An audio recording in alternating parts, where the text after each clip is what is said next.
Bon dia a tothom. Benvinguts en aquest acte, en aquesta taula rodona, dedicada a la nena i la dona científica, al Dia de la Dona, que va ser ahir. Benvinguts, alumnes de quart, si no m'equivoco, del FEDAC Sant Narcís. Esteu? Ja m'aixequeu molt dit, els de Sant Narcís. Bon dia. Els sobre què és l'institut? Molt bé, sou els primers que heu arribat, esteu-hi al fons. I l'Institut Santa Eugènia, sou tots vosaltres. Mireu, jo em presento, soc la Cati Quintana, soc professora de Biologia en un institut d'Olot. Quants de vosaltres feu Biologia? A veure, tots? Sí? Molt bé. Doncs mireu, donem pas, avui parlarem amb dones biòlogues, dones d'altres àmbits de ciència, de la tecnologia, i entre tots reflexionarem en per què és necessari dedicar jornades com aquesta i per mantenir la flama i el record i la reflexió. Mireu, per començar, ens donarà la benvinguda, estava previst que ens donés la benvinguda la regidora de Treball, la senyora Raquel Robert, però no ha pogut venir per causes personals, però ha volgut saludar-nos i ens ha deixat un missatge de veu. Per tant, ara la veurem. Bon dia a tothom. És un plaer donar-vos la benvinguda en nom de l'Ajuntament de Girona a aquesta jornada Estem despertant vocacions científiques que avui, 9 de març, fem possible aquí a la nostra ciutat. Com sabeu, aquesta trobada estava prevista inicialment per l'11 de febrer, coincidint amb el Dia Internacional de les Dones i les Nenes a la Ciència. Les circumstàncies, però, ens van obligar a ajornar-la, però avui som aquí. Bé, jo en diferit, però amb la mateixa energia i potser encara amb més ganes. A vegades els canvis de calendari ens recorden que la ciència, com la vida, també és adaptar-se, resiliència i capacitat de continuar avançant. Aquesta jornada s'emmarca en aquesta setmana de les dones i les nenes en la ciència i té un objectiu molt clar. Volem despertar vocacions, volem trencar estereotips i volem ampliar horitzons, perquè quan parlem d'STEM, aquestes sigles que signifiquen ciència, tecnologia, enginyeria, arts i matemàtiques, no només parlem d'assignatures, parlem de maneres de mirar el món, parlem de curiositat, de fer-se preguntes, de buscar respostes i de no conformar-se amb el que sempre s'ha fet així. Potser, moltes vegades, quan pensem en una persona científica, encara ens venen al cap imatges molt concretes. Potser un laboratori, una bata blanca, algú treballant sol davant d'un microscopi. Però la realitat és molt més diversa.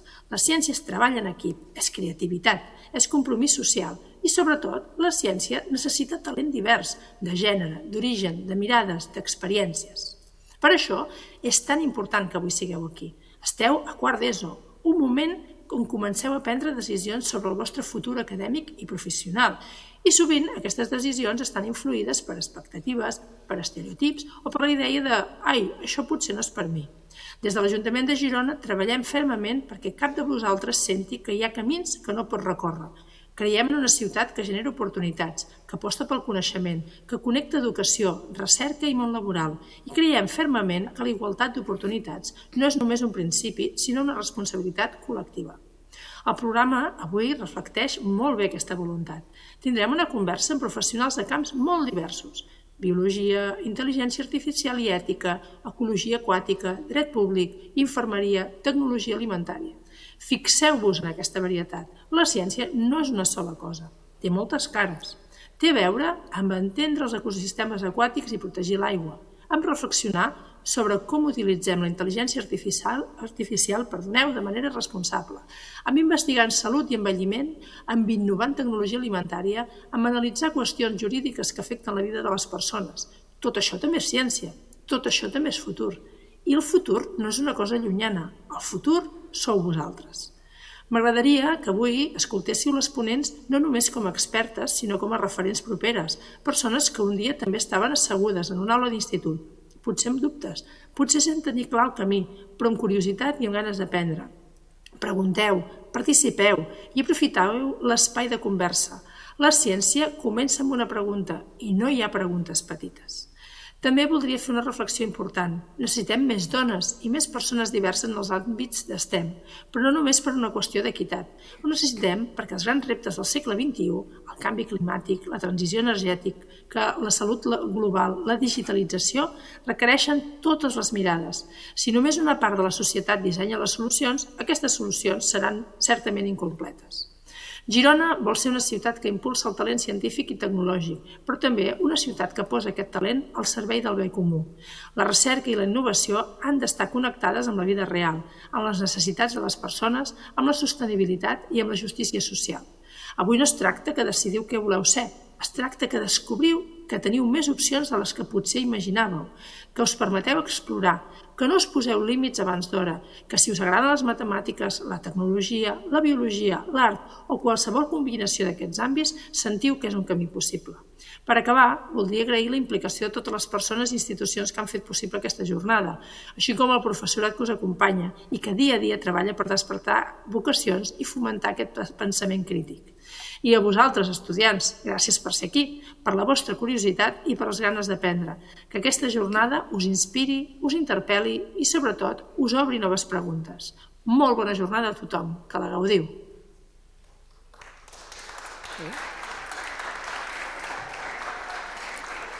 Moltes gràcies, regidora. Li traslladarem l'aplaudiment. Bé, dono pas a la Sílvia Simón, que és del Servei de Comunicació Científica de l'UDG. No sé si ho dic bé. Bon dia. Teniu clar què veníeu a fer avui? Doncs començaré presentant-me, ja que hi soc. Jo soc Sílvia Simón, soc investigadora en química computacional, concretament en l'Institut de Química Computacional i Catàlisi d'aquí a la Universitat de Girona, però avui no us vinc a parlar com a investigadora, us vinc a parlar com a delegada del rector per la cultura científica. I fixeu-vos que el fet de posar cultura científica ja està dient alguna cosa. I agafo les paraules de la regidora i recalco un detall, ciència, què és la ciència? Jo com a delegada del rector, una de les meves funcions és que tota la ciència, canviem la paraula ciència per recerca, tota la recerca que es fa a la Universitat de Girona la posem en valor i la puguem presentar a la societat. Aquesta seria una de les meves feines i per tant, quan jo parlo de recerca, tal com ha dit la regidora, parlo tant de dret, d'ètica, de sistemes aquàtics, de genètica, d'alimentació, de química, de matemàtiques, de tot.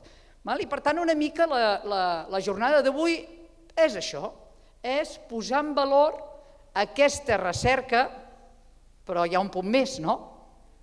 Aquesta recerca portada a terme per investigadores avui de la Universitat de Girona. I de l'ICRA, Anna, que ja me'n descuidava. És a dir, l'Anna ve del Centre de Recerca de l'Aigua, que també tenim aquí a Girona i que col·laborem estretament amb la Universitat de Girona. Comencem, perquè volem una mica que també parleu vosaltres. Jo sempre faig la mateixa pregunta quan vaig a fer xerrades, i és, coneixeu alguna científica? I quan dic científica, no vull dir laboratori, vull dir en general. Coneixeu alguna científica? Marie Curie. Molt bé. Quasi bé hagués pogut apostar, no sé, 300 milions d'euros a que diríeu Marie Curie, i hagués guanyat. Nois i noies, tant me fa.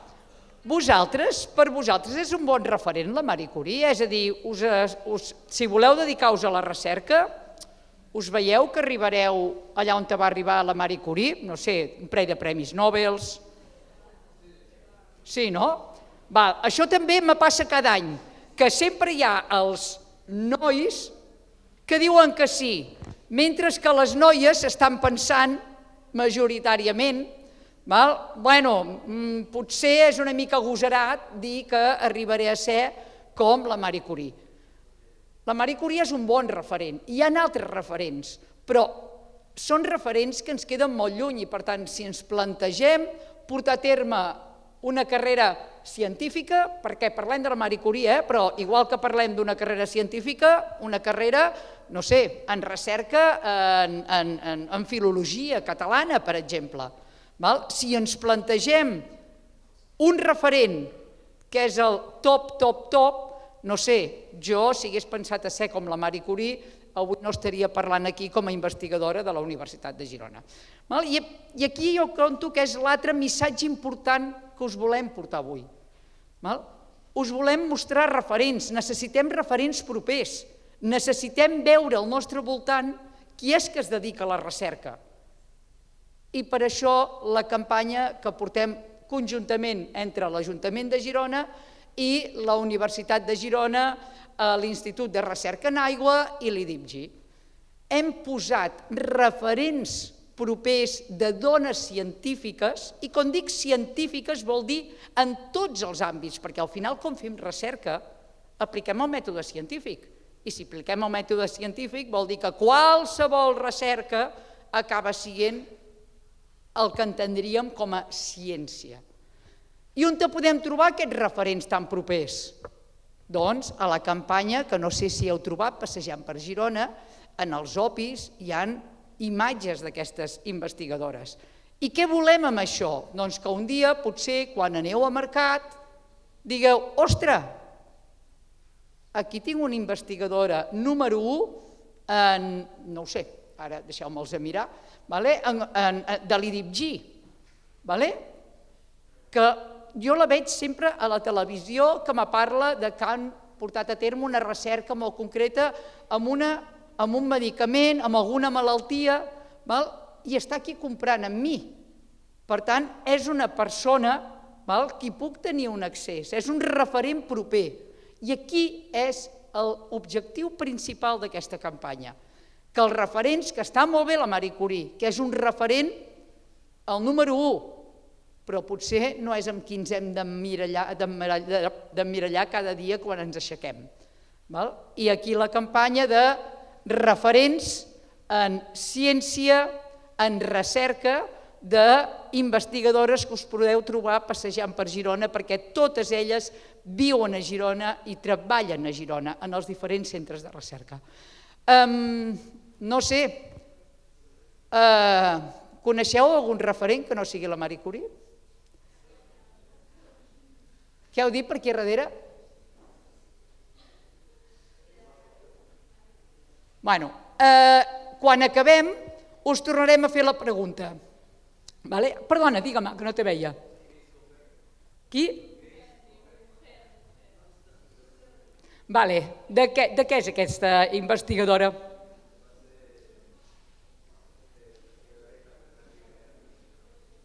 No te sento, després m'ho expliques, però està bé, ja hi ha altres referents, però aquí el que trobareu seran referents de primera mà, referents que us podeu trobar en el vostre voltant. I callo perquè el que és important avui no és que jo parli, sí que parli la Cati i us presenti diferents investigadores, però el que és important avui són les 5 investigadores que tenim de 5 àmbits totalment diferents que us explicaran els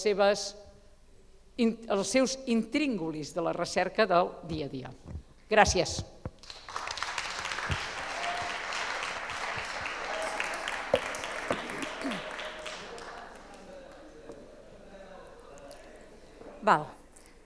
Doncs deixeu-me que faré una petita falca. Em presento una miqueta més, no per parlar de mi, avui les estrelles són les persones que pujaran aquí, sinó perquè veieu una miqueta la relació o tot el que s'arriba a poder fer per intentar impulsar la recerca, impulsar la ciència, impulsar la tecnologia des d'algunes entitats.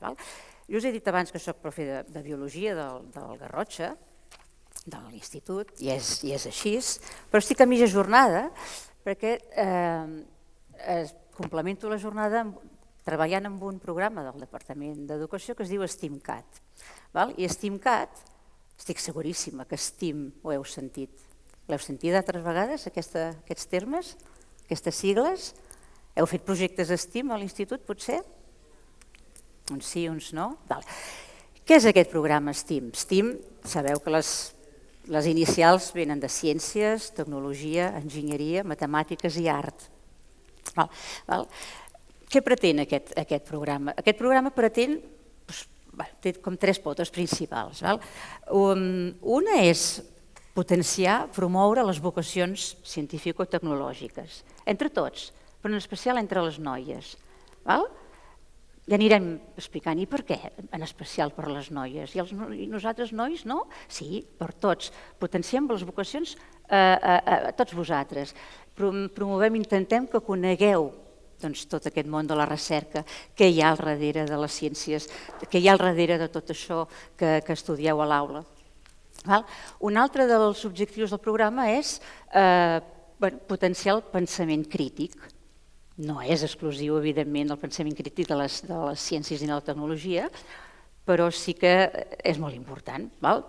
Sempre ho ha estat important pensar, no agafar-se tots els comentaris en cru, tal com ens venen, sinó pensar, contrastar, buscar informació i fer-nos una idea pròpia. Això sempre ha estat necessari, però ara sembla que més que mai, no?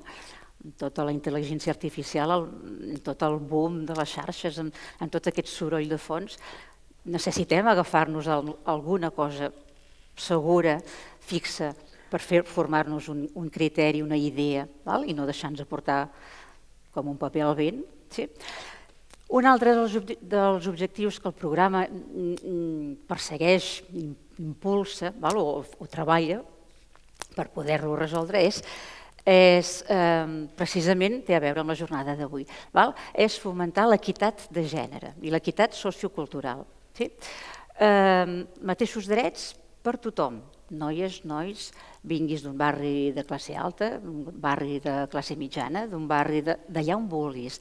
Tots heu de tenir les mateixes facilitats, possibilitats de dedicar-vos al que vulgueu, però avui parlem de les ciències i la tecnologia i el món de la recerca. Llavors, hem de procurar que aquest món tothom el vegi possible i el vegi seu. I si una noia diu, ostres, sí, però això no és per mi, doncs no, sí que és per tu, si ho vols fer. Llavors, és important treballar aquests matisos. Una altra de les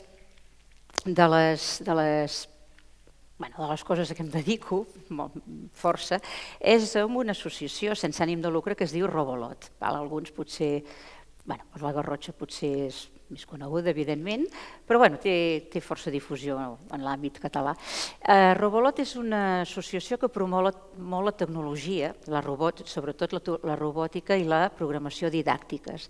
I fa 25 anys, aquest any fa 25 anys, que justament va encetar va percebre la necessitat de fer present, de recordar que és important. Encara que no ens hi dediquem a fer robòtica, a la programació, encara que no ens fem programadors, però és important tenir-ne nocions, sobretot perquè vivim en un món en el que tot això cada vegada serà més present, ho sapiguem o no, però hi serà. Si ho entenem una miqueta més bé, tindrem més el control de la situació i estarem més empoderats. Però, com que no soc jo la que us he d'explicar moltes coses, ara cridaré a les 5 dones dedicades a la recerca, cadascuna des del seu àmbit, pujaran aquí i amb elles intentarem establir una conversa. I aquí seria molt bo que tots vosaltres, no sé si tots, perquè llavors potser no tindríem temps en tot el matí, però seria bo que sortissin moltes preguntes, dubtes. Ara les teniu aquí i veureu que són assequibles. No és la Marie Curie, que jo també estic d'acord, és molt bon referent, però teniu present la foto? Ara heu dit Marie Curie, però sí, la imatge, la senyora, com era, la foto? Veus aquella fotografia i no transmet joia, alegria i ganes de veure, se la veu una senyora molt sèria, vestida de gris. Ostres, la recerca, se li deu tot el reconeixement del món, sí, però no us quedeu amb aquesta imatge grisa, seriosa de la recerca. La recerca és molt divertida, és apassionant, genera addicció, no sé, és sexy fins i tot, i aquí diu, no? Conec una tecnòloga que sempre ho ven així. Hi ha dones que dediquen a la recerca, investigadores que al vespre toquen en un grup de rock. Res és incompatible. La imatge de serietat de la Marie Curie bé, correspon a una senyora d'aquella època, d'acord? Però no ens l'incrustem en l'inconscient, perquè la recerca és divertida i és apassionant i mou el món, a més. Dic tot això i faig una última falca perquè avui ens centrarem molt en això, la recerca, el món de la ciència, el món de la tecnologia, les dificultats que poden tenir les dones afegides respecte a les que podeu tenir els nois.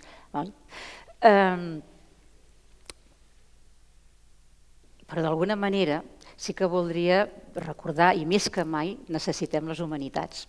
La filosofia és important, pensar, fer anar el criteri propi, això del pensament crític que us deia.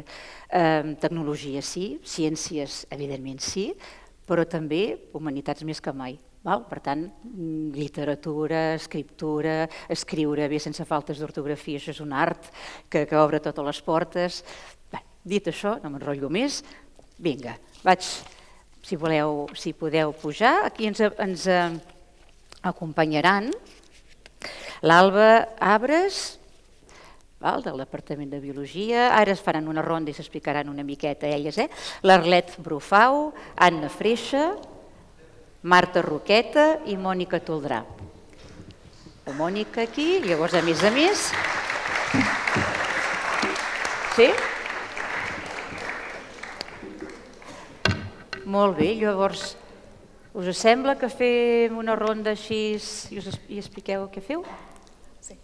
Hola a totes i a tots, jo soc l'Alba Abres, jo treballo a l'àrea de genètica del Departament de Biologia d'aquí a la Universitat de Girona, a Montilivi, i jo em dedico, soc professora a la universitat, dono assignatures genètica i afins, i també em dedico a la investigació. Concretament estudio la genètica, és a dir, l'ADN, els gens, tota aquesta informació que tenim a l'interior de les cèl·lules, concretament d'organismes aquàtics, de peixos sobretot, amb la finalitat de conservació i de gestió dels estocs. Bon dia, jo soc l'Arlet, vinc de l'OIAC, l'Observatori d'Ètica en Intel·ligència Artificial de Catalunya, que estem ubicades a la Facultat de Ciències Econòmiques a Montilivi, i en el meu cas el que em dedico és a la recerca aplicada, és a dir, fem una investigació en l'àmbit jurídic i ètic que regula i acompanya la intel·ligència artificial. Com bé ja ha anomenat la Cati, també la Sílvia en la seva presentació, és una qüestió molt d'actualitat i ens ocupem sobretot a analitzar els reglaments i tota la normativa que s'hi deriva per intentar fer la transferència de coneixement i acompanyament a la societat en aquesta capacitació en matèria d'IA. Hola a tots i totes. Jo soc l'Anna Freixa i vinc, com han dit abans, també de l'Institut Català de Recerca de l'Aigua, de l'ICRA, que estem situats allà al Parc Científic de la UDG. I la meva investigació bàsicament jo em dedico a l'ecologia microbiana, que això és una mica estrany, però bàsicament és com funciona el funcionament dels rius, una mica dels ecosistemes aquàtics i dels microorganismes que viuen allà.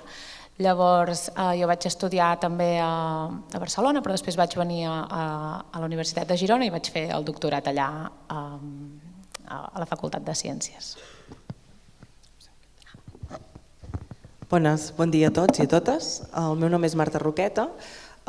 Jo soc professora de la Facultat d'Infermeria. Bàsicament el meu background és que soc llevadora, és a dir, soc especialista en ginecologia i obstetrícia, i això fa que expliqui bàsicament les assignatures que duc a terme a la facultat són relacionades amb salut de la dona i en inclusió de la perspectiva de gènere en l'àmbit de la salut. I bàsicament aquesta és la línia de recerca que bàsicament treballo. Intentem investigar i saber quines desigualtats en salut poden tenir les dones en respecte als homes, perquè tradicionalment la majoria d'estudis es basen en estudis de ratolins mascles, el que fa que tinguem variables que no sabem ben bé com pot funcionar un medicament o com pot funcionar un tractament. en específic en les dones. Llavors estudiem bàsicament aquestes diferències per poder-les aplicar a la pràctica clínica i que això millori l'assistència de les persones en el sistema sanitari de salut. Hola, bon dia. Jo sóc la Mònica Toldrà. Jo sóc, crec, la més veterana d'aquí, de les professores investigadores de la universitat o centres de recerca, però bé, potser sóc la que tinc més experiència, ja fa molts anys que estic en aquest món, però vaig començar igual que vosaltres. També estava a l'institut i no sabia què fer, què estudiar, quin seria el meu futur, i mai m'hagués pensat que estaria aquí dient avui explicant això, però bé, la vida és així. Espero que això us serveixi de dir, mira, jo també potser algun dia estaré dient a altres nenes, estudieu, dediqueu-vos a estudiar allò que us apassioni, que us agradi, o si no el camí us ho anirà portant. Per tant, això segur que serà així, de molts i moltes de vosaltres. Jo estic a la Politècnica, també al campus de Montilivi, a l'Escola Politècnica Superior, que es fan molts graus de l'àmbit tecnològic, més tecnològic i d'arquitectura, i en concret jo estic al departament, quasi que és el departament més gran de la universitat, que és el Departament d'Enginyeria Química Agrària i Tecnologia Agroalimentària, un títol molt llarg. Jo en concret estic a l'àrea de tecnologia dels aliments. I bé, és un camp que potser és una mica desconegut, però de fet cada dia a tot el món hem de menjar, i hem de menjar bé i a més aliments suficients, segurs, nutritius, i a més els hem de produir de forma sostenible tenint en compte el medi ambient, i hem d'alimentar a molts milions i bilions de persones a tot el planeta. De fet, la indústria alimentària és la indústria més important de tot el planeta. I en concret el nostre grup de recerca, que tots som dones, és un grup de recerca molt femení, ens dediquem bàsicament a aprofitament de subproductes de la indústria alimentària, de manera que és també tenir una mica en compte no només la indústria, una empresa, que no deixa de ser una indústria alimentària, és una empresa, sinó també el medi ambient, de fer-ho de forma sostenible, intentar aprofitar, com una economia circular, aprofitar tots els recursos de forma innovadora. I breument, després ja anirà sortint més preguntes. Sí, perquè jo escoltant-vos pensava, ostres, fixeu-vos, quan parlem de... Avui m'ha agradat, Sílvia, de canviar la paraula ciència per recerca, perquè és més ampli, ens obre més l'angle, però fixeu-vos que, clar, vosaltres des del vostre dia a dia veieu matèria de física, mates, feu biologia, tot molt compartimentat, a secundària és així, però i a vegades costa de pensar, i això per què em servirà? Fixeu-vos que aquí heu fet biologia, dret, química, és a dir, quantes disciplines que acaben florint amb un tema, per exemple, Arlet, ens explicaràs, des del dret, com has arribat a ser experta en IA.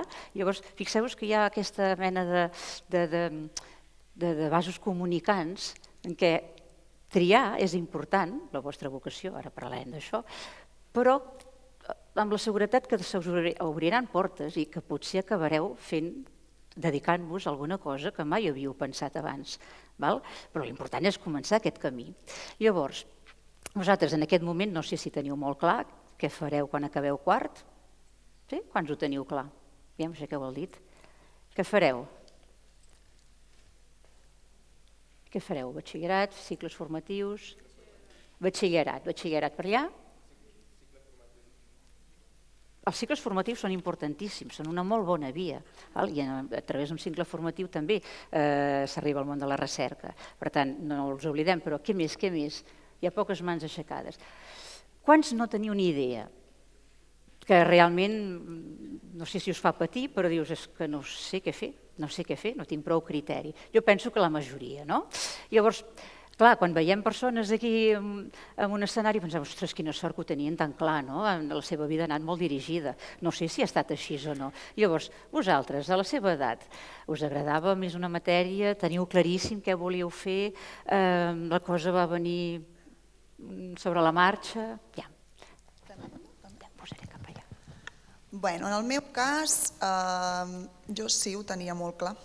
perquè des de ben petita m'havien agradat molt els animals, m'havia agradat molt la natura, sentia curiositat per tot el que envoltava això.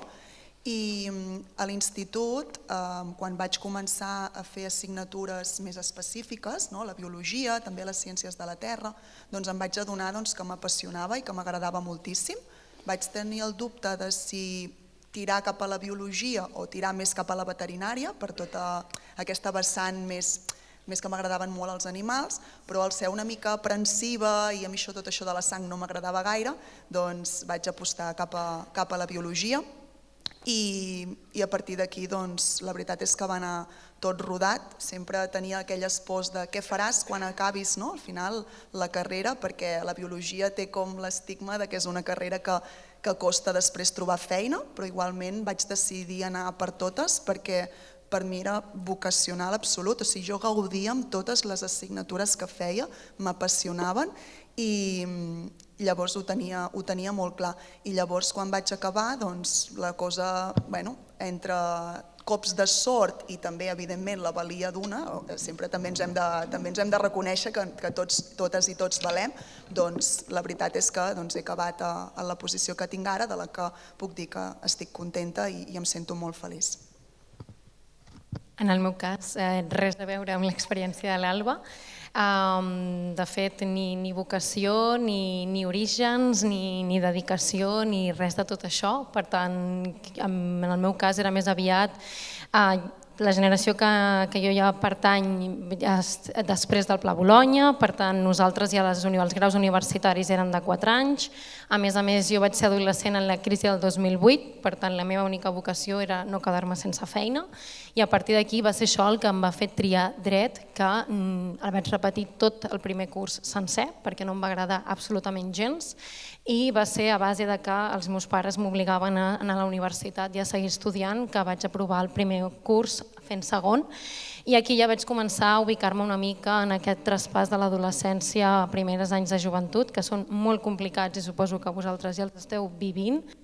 I va ser l'atzar i l'actitud, sobretot, el que m'hi va anar portant i m'hi va anar marcant. Per tant, jo us diria que tingueu actitud respecte a la vida i ganes d'aprendre, tingueu motivació per tirar endavant, perquè al final ja esteu descobrint una mica què és això de l'època de l'edat adulta. Jo no us recomano l'experiència, ja us ho dic d'entrada, i anar estudiant, però no només la meritocràcia, sinó també anar aprenent i anar gaudint del que feu i anar-vos qüestionant que no només s'ha d'anar a la universitat, com bé ja apuntava la Cati, hi ha moltes maneres de fer recerca i tampoc tothom n'ha de fer, per tant hi ha molts camins possibles i com bé deveu saber, no estem a les generacions dels nostres pares ni d'una feina i una parella i una casa per tota la vida, sinó que anirem canviant de feines, de parelles i de cases i hem d'acostumar-nos a una nova realitat, que és, com deia, això de les crisis que anem encadenant. Sí, em fa gràcia, però jo és una mica entremig de les dues, no? O sigui, no tenia ni molt clar ni tampoc gens, o sigui, era una mica la meitat, no? En el meu cas, jo sí que tenia clar que volia dedicar-me més a coses relacionades no amb ciència, perquè en aquell moment tampoc tenia molt clar, científica segur que no, això no ho tenia gens clar, però sí de la vessant, jo vaig fer ciències ambientals, però sí que m'agradava molt també la natura, la conservació dels ecosistemes, els animals, tot això també m'agradava molt i tenia clar que m'agradava aquesta via. Però no tenia gens clar que em dedicaria a la ciència. De fet, jo vaig començar dient, ui, no, això no ho veig per mi, jo veig que això és molt complicat, treure's un doctorat ho veia com algú, com dèiem abans, la Marie Curie, com algú allà dalt deia, no, segur que no. El que passa és que la vida, com parlàvem ara, és una mica això prova i error, et va posant i vas veient, a mi va ser una mica de passet a passet. Vaig començar a fer això que deia ciències ambientals, llavors em va agradar molt la carrera, llavors vaig dir, ostres, doncs per què no continuo i faig un màster? Vinga, va, ara faig un màster. Ara va, quan vaig acabar el màster, ostres, doncs mira, a la universitat penso que està bé, perquè no vaig a buscar un grup de recerca? O sigui, vaig anar fent com passets, a poc, i a mica en mica vaig anar veient que el tema de la investigació i la recerca m'agradava molt i m'apassionava. De fet, de petit em feia moltes preguntes, però jo no projectava que seria per acabar sent científica, no? Projectava, deia, jo què sé, perquè el mar és salat o perquè el cel és blau, però no pensava que fent preguntes i aquestes coses, aquesta vocació em sortiria. Llavors va ser una mica, com us deia, anar fent petits passos fins que anar tirant la vida i circumstàncies a la vida, al final he acabat sent investigadora científica i molt contenta d'haver arribat aquí. Però com us deia, no penseu que des de petits heu de dir que pot ser, o sigui, hi ha exemples que sí, però que hi ha també altres exemples que simplement la vida t'ha anat portant i has anat descobrint a mesura que ha anat passant el temps que això t'agradava. Doncs hi ha una mica com tu, més o menys, sí. Que a vegades no saps ben bé per què, i sí que és veritat que tenia curiositat a vegades per coses relacionades amb la salut, que sí que m'agradava jugar, per exemple, que no sé ni si existeix ara, sabeu, el joc aquell que és com una espècie de puzzle, que vas tocant coses i que és com un... que sí? No sé com es deia. Scrabble? El cuerpo humano, no sé com es deia, no crec que existeixi. És del paleolític. Doncs sí, això m'agradava molt, per exemple, però tampoc és el que dius tu, jo no ho projectava com que em dedicaria a això després, no ho sé, no...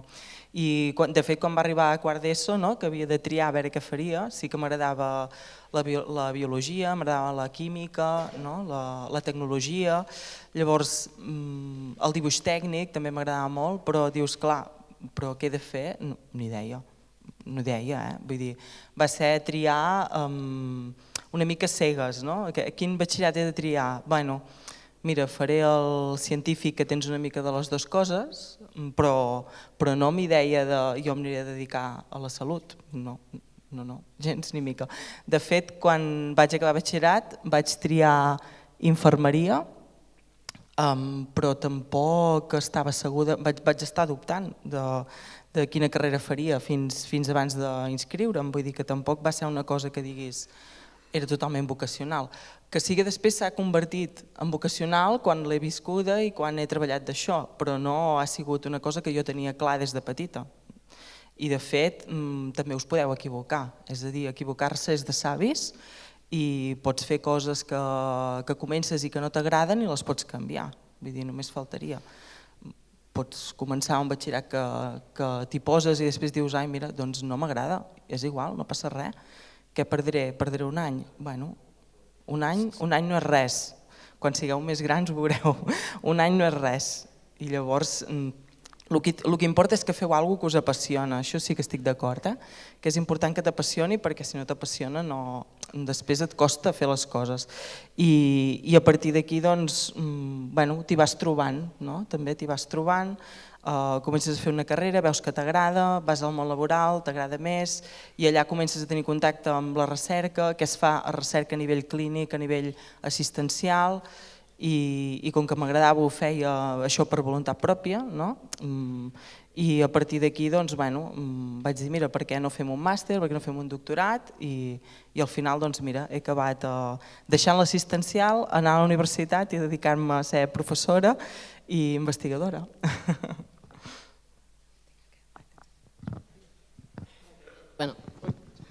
Doncs en el meu cas, tots tenim coses en comú, una mica diferent, però també té coses semblants. Jo, com l'Alba, jo al contrari, jo vaig estudiar veterinària. Jo soc veterinària, però a la meva època no hi havia tampoc els estudis que hi ha ara de ciència i tecnologia dels aliments o innovació i seguretat alimentària, etc. I bé, també tenia dubtes, sí que a l'institut m'agradava molt la biologia, també la química, i vaig pensar que veterinària tindria més sortides, una mica al revés del que havies explicat tu. Però, és a dir, és quan tens això, 17, 18 anys, no saps ben bé què és aquesta carrera, què em portarà, si m'agradarà, no m'agradarà, moltes vegades tries i no saps si realment t'agradarà això, no?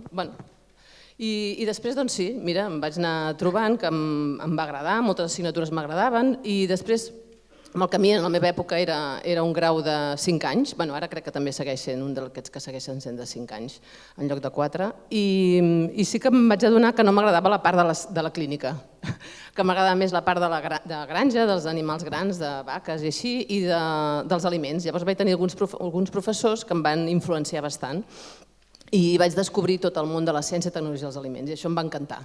I bé, vaig agafar les assignatures optatives d'aquestes. Quan vaig acabar també era una època que hi havia molta crisi, no hi havia gaire feina i els meus companys de promoció, tots, costava trobar feina i bé, vaig fer pràctiques al Departament de Tecnologia dels Aliments de la meva universitat mentre no trobava feina. I allà va ser una professora que em va dir: escolta, a Girona sortiran es crea uns nous graus, enginyeria agroalimentària d'aquella època, i necessitem professors, mira, presenta't, ja surten unes places. I jo em vaig presentar però sense saber on anava, ni si em sortiria, però que estava buscant feina, la veritat, us he de dir, va ser així. I això fa 31 anys. I vaig començar fent classes, a mesura que anava fent classes, que jo anava estudiant i feia classes perquè m'havia de preparar les classes. Llavors em van dir, mira, si vols, a la universitat si has de continuar has de fer la tesi doctoral. I vaig començar a fer la tesi doctoral i ha anat passant. És a dir, no va ser una elecció, sinó que m'ho vaig anar trobant pel camí. Però fent coses que t'agraden, que descobreixes coses i cada vegada amplies més el coneixement en aquest camp i cada vegada veus que t'agrada més i llavors t'hi va portant. Per tant, comenceu, com us deia la companya, la Marta, no passa res si us equivoqueu. Hi ha molta gent que ha començat una carrera i l'any següent s'ha canviat al cap de 2 anys. No passa res, tots els humans ens equivoquem. No és necessari tenir-ho 100% clar i és molt difícil la gent que ja té una vocació de jove. Jo crec que és difícil, hi ha pocs casos. Doncs, per tant, res, animar-vos a que sobretot estudieu, un cicle formatiu, al batxillerat, la universitat, qualsevol cosa us podrà obrir i donar una mica de coneixement de base, com us deia la Cati, de tenir pensament crític. Per tant, heu de tenir una mica de coneixement, tenir una mica de cultura general en diferents àmbits, perquè no us puguin influenciar, que ens volen influenciar. Bé, ja us deuen dir els vostres pares, per tant, no vull fer de pesada. Per tant, així és com un petit resum, no? O sigui, el que al final te dediques, o tens la sort que et ve per una vocació, ja incrustada al cos, que llavors et marca el camí i no pares i no hi ha res que t'aturi, o bé et ve la vocació provant coses. Si teniu la sort de ser del primer grup, bé, teniu ja la ruta de la vida una mica marcada i heu de posar el volant. Però si no, el que està clar és que si no es pot tenir vocació, no et pot agradar res si no ho coneixes abans. No et pot venir a tenir vocació si no ho has provat abans. Si un es queda estancat, és probable que no li vingui vocació per res. I no hi ha res pitjor que això, que res t'agradi del món, de la vida. Però si aneu provant, te podràs equivocar, repetiràs, t'obligaran a fer-ho i llavors em donaràs les gràcies, passaran coses, però si vas provant, tastant ulletes, vas formant la teva vocació i acabaràs al final fent allò que t'agrada. Però s'ha de provar, no us podeu quedar parats, heu de fer, no podeu fer una altra cosa. Perquè llavors, una altra premita, no? És molt difícil, són molt difícils els graus, els estudis a nivell científic. Creieu que això és cosa de pocs escollits? O no és tan veritat, això? És que què és fàcil i què és difícil? Al final tots som diversos, no? Em ve al cap aquella frase que crec que li van assignar a Albert Einstein, que diuen que tots som genis, no?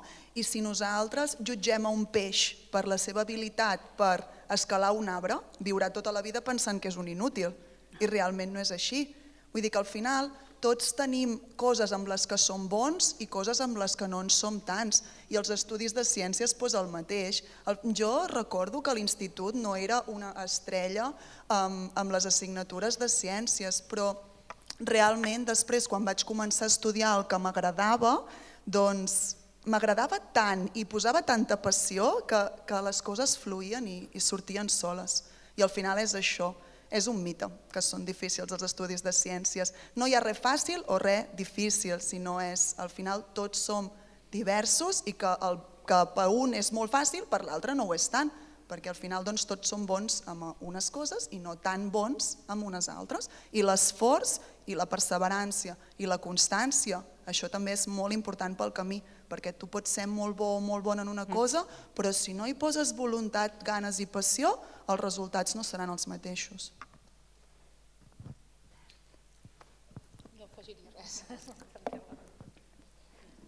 Ho has dit tot. Jo sí que voldria afegir una cosa, perquè penso que jo tampoc era bona a l'institut, vull dir, de matemàtiques, per exemple, no sé, un B, perfectament, batxillerat, un 6, no sé, no. Perquè és que no entenia els conceptes abstractes, no els entenia, no, o sigui, no... I això em dificultava poder després, o sigui, sabia com havia de fer l'operació, la podia calcular, però no sabia explicar el procés i això em penalitzava. Llavors, després he descobert que sóc una persona neurodivergent i per això no ho sabia explicar-ho. I després també he descobert, estudiant en salut, que el neurodesenvolupament del cervell, quan ets adolescent, no està del tot desenvolupat, llavors això fa que pots tenir certes dificultats en entendre tot això que és abstracte.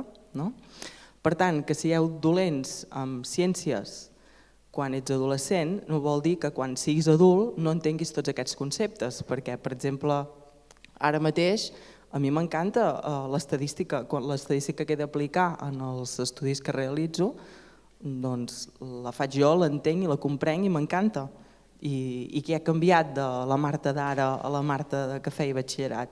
Doncs que no tinc el cervell adolescent, tinc un cervell adult i això em facilita d'entendre tot el que he de fer. Per tant, no us desespereu si no sou uns cracs en biologia, matemàtiques o química, perquè això pot canviar a la llarga i estic molt d'acord amb l'Alba que també depèn molt de la constància que tu hi apliques.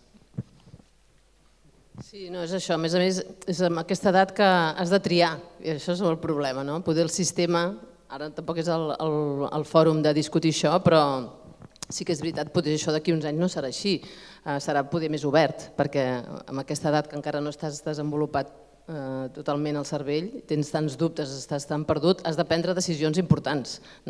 Sembla que has de prendre decisions importants i després estàs a segon de batxillerat i ui, la nota de tall i no entraré a la carrera que jo vull, al grau que jo vull. Doncs bé, poder aquesta pressió tampoc és bona. No sé, això és un altre debat, però sí que és veritat que això, estudieu, fixeu-vos en aquelles coses que us agradin, segur que hi ha assignatures que us agraden més que altres i dir, doncs mira, sembla que això m'agrada més, després ja veureu, el camí ja us anirà portant. No patiu que ja trobareu el vostre camí, perquè mira, nosaltres, qui ens havia de dir que estaríem aquí avui dient-vos això a vosaltres, no? I és això. Simplement, també una mica estem aquí també per motivar les noies, que estudin, està clar que les noies estudin carreres científiques, tecnològiques, que encara avui en dia, jo vinc d'un centre, la Politècnica, que hi ha alguns graus com enginyeria mecànica, elèctrica, que hi ha encara un percentatge, més de la meitat i quasi més del 60%, 70% són nois, i això també actualment és preocupant.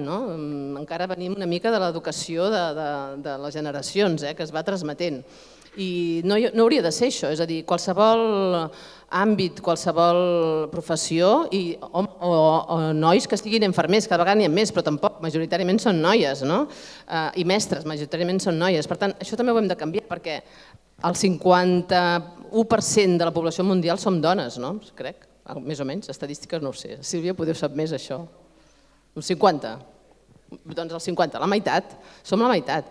I els nois també, que avui hi ha molts nois, doncs també, suposo que a casa vostra també us intenten transmetre això, i als instituts, els vostres professors, però també heu de col·laborar amb això, no heu de ser uns observadors passius, sinó que heu d'ajudar a les vostres companyes, a els llocs de feina que assoliu, si arribeu a ser directius o gent amb decisions, nosaltres perquè som privilegiades, estem a la universitat i cobrem el mateix sou, home, dona, depenent de la posició, però hi ha moltes empreses que això no és així, això és veritat, encara cobren molt més els homes, els sous, fent la mateixa feina, la mateixa formació. Per tant, encara vosaltres sou el futur, depèn de vosaltres això. Vosaltres ho hem espatllat una mica, els nostres antecessors, vosaltres heu de solucionar aquestes coses per un futur millor per tots.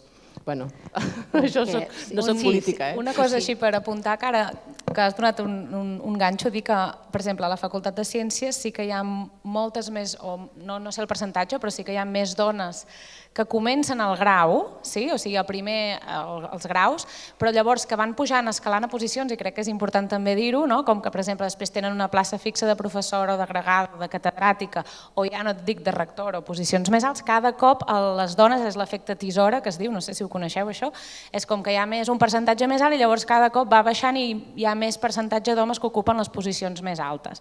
Llavors això continua passant i és una cosa que passa i que crec que és important que també ho sabeu i com deies, que a mesura que va augmentant o que hi ha un grau més amunt, més ets cap de departament o cada cop hi ha menys dones i més homes en aquestes posicions i això també és una cosa que reivindiquem i que volem que canviï entre tots i totes que fem aquestes coses. Ara anirem parlant de tot això.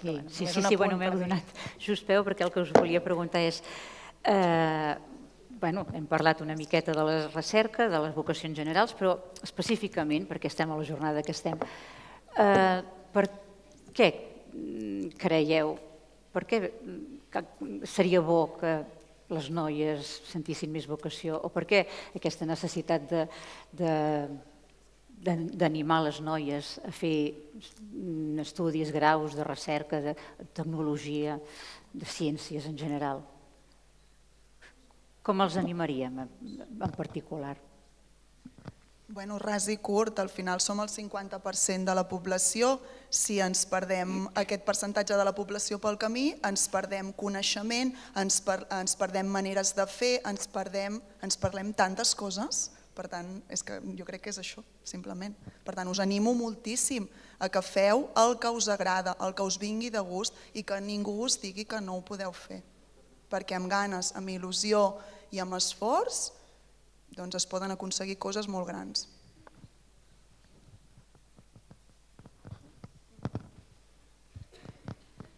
No? Val. Bé, una miqueta, crec que també els hi devem un missatge als nois, perquè no sé en el vostre cas, però a mi de tant en tant me retruny una miqueta pels passadissos a l'institut quan es parla de la jornada de la dona científica, el dia de la dona, i els nois, i nosaltres què? No tenim dia, nosaltres no som importants? Esclar que ho sou, i tant que sí. Però i precisament us necessitem en aquesta sala. Per això estem molt contentes que hi ha tants de nois, no sé si us heu sentat majoritàriament aquí davant, però està molt bé. Vosaltres heu de sentir potser tant o més el missatge que les noies. Per què se'n parla? Si se'n parla és perquè hi ha algun desequilibri aquí. Si no, no ens dedicaríem a fer altres coses. D'on pot venir aquest desequilibri?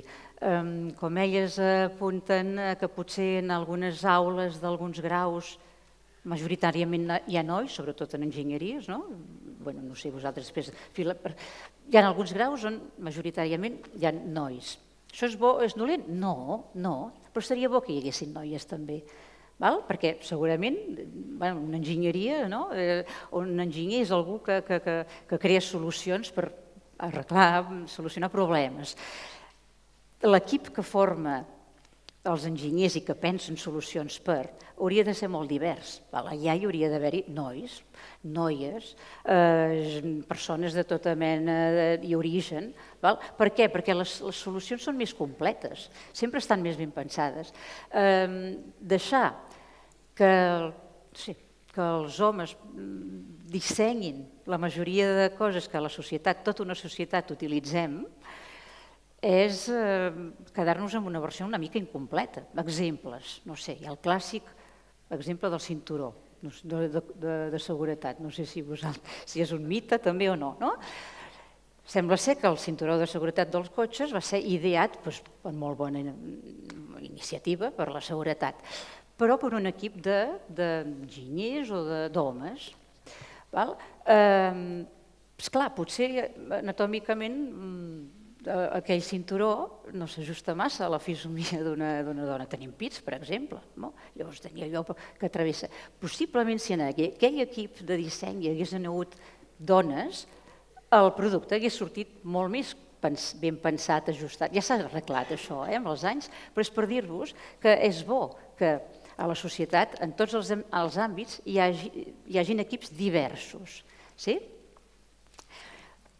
Per exemple, per tant, noies, necessitem també que visualitzeu el món de la recerca com a possible i la tecnologia com a possible també per vosaltres. Més enllà de dedicar-s'hi o no, és necessari conèixer, tenir coneixements, per lo que dèiem, per ser ciutadans formats. Amb el món que tenim no podem anar a ningú sense saber res, això està clar. Llavors, aquesta base de coneixement científic mínim tecnològic, ni que sigui, tots el necessitem tan sols per moure'ns pel món que ens ocupa. Té alguna pregunta? Algú té alguna pregunta? Algú que té algun dubte sobre la seva sortida, sobre què triar, sobre tirar cap a una banda? Recordeu que totes les preguntes que teniu vosaltres aixequeu el dit i ja ens les fareu i ens les podeu fer arribar, no? No? Val. Un altre exemple, per exemple, des del món de l'infermeria. Digues, que penso que anaves a dir alguna cosa. Sí, precisament anava a dir això, que clar, per exemple, l'infermeria és una professió molt feminitzada, quasi bé tots som dones, però també, com apuntaven les companyes, el tant per cent de càrrecs de gestió, per exemple, als hospitals, quasi bé el 50% són ostentats per homes, per exemple, tot i tenir un percentatge molt petit dins de la població, dins del que és la professió. A mi què m'agradaria transmetre, i això va tant per nois com per noies, que no us deixeu, entre cometes, enganyar, de dir, a veure, el prototip d'aquesta carrera és per un noi o és per una noia. No, de fet, els nois poden estudiar infermeria i seran excel·lents infermers, igual que ho poden ser les noies, i al revés, en una carrera on predominen els nois, una noia també hi pot accedir-hi i fer perfectament la mateixa feina, perquè al final no es tracta de si ets noia o noia, sinó de si ets capaç de fer aquella feina, si ets professional, si t'apliques i si realment et compromets a fer-ho bé. Llavors, a l'hora de triar, que no us faci por, primer els estereotips, això seria la paraulota que m'agradaria posar per posar-hi nom perquè ho identifiquem, això se'n diuen estereotips de gènere, i el que vol dir és que jo identifico una cosa com a més masculina o com a més femenina, tot i que no ho sigui, perquè històricament ha sigut així, però ha sigut així a nivell de societat, ho hem etiquetat a nivell de societat, no vol dir que sigui així. Llavors, la vostra feina com a societat que puja és intentar canviar això, és a dir, demostreu que no tenim raó, que podeu fer qualsevol tipus de feina, sigui quina sigui. Sigueu nois, sigueu noies.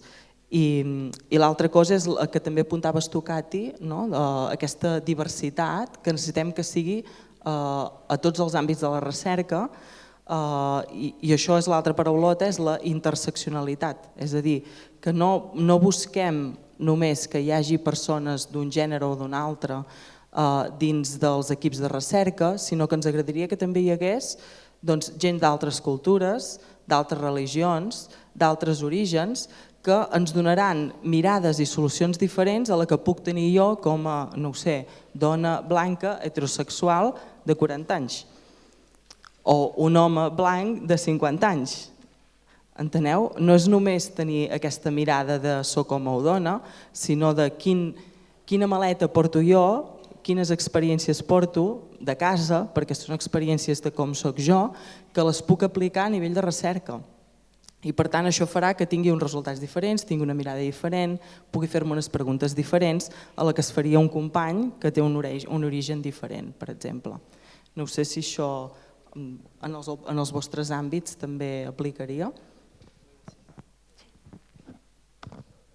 Sí, absolutament, és el que deia abans. Al final la diversitat a tots els nivells és riquesa i per això treballem en equips i no treballem sols. Els grups de recerca precisament són en equip perquè entre tots podem arribar a unes solucions molt més bones i molt més vàlides. Si sumes a tot això que dins d'un equip hi hagi homes, hi hagi dones, hi hagi diferents cultures d'aquí, d'allà, ostres, això és que ens obre la mirada d'una manera que jo crec que és el camí sense cap dubte. I jo crec que això es pot extrapolar a totes les disciplines, no sé què en penseu.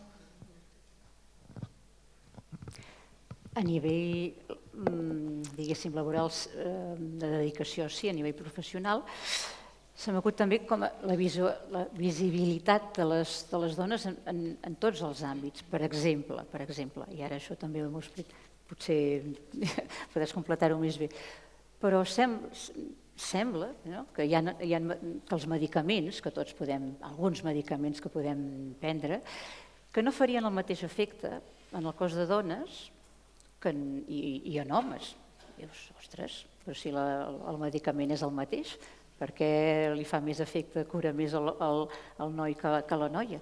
Doncs possiblement perquè en el procés de disseny d'aquell medicament no s'han testejat o s'han ratolins mascles, qui és que parlava de ratolins mascles, i en canvi sí que s'ha d'admetre que la fisiologia femenina té les seves diferències respecte a la fisiologia masculina a nivell hormonal i llavors aquell medicament no fa el mateix efecte.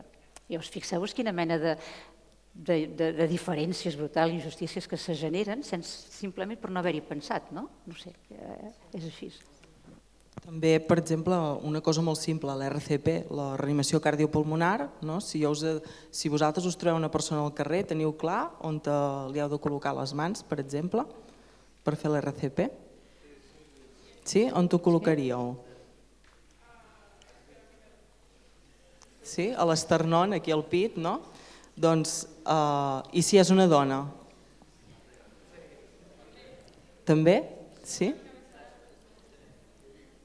Us pregunto això perquè precisament han sortit recerques que diuen que precisament les dones que tenen un col·lapse a nivell de carrer, és a dir, que perden el coneixement i que per tant se'ls hauria d'aplicar aquesta tècnica, com que tots ens hem format, i jo m'incloc, amb maniquís amb torns d'home que no tenen pit, doncs a vegades les persones no saben si han de col·locar les mans en el mateix lloc o en un lloc diferent, només perquè la dona té pit, perquè anatòmicament no tots els pits són iguals, evidentment, i això despista a la persona que ha de fer la maniobra.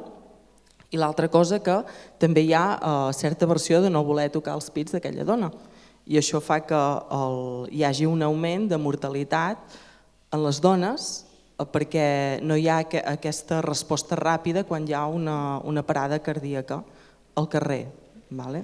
Llavors, perquè veieu fins a quin punt és important que ens formem amb aquestes diferències entre els dos sexes, perquè això seria sexe biològic, i tenir aquestes característiques en ment. Una cosa tan simple com una tècnica de reanimació cardiopulmonar, per exemple.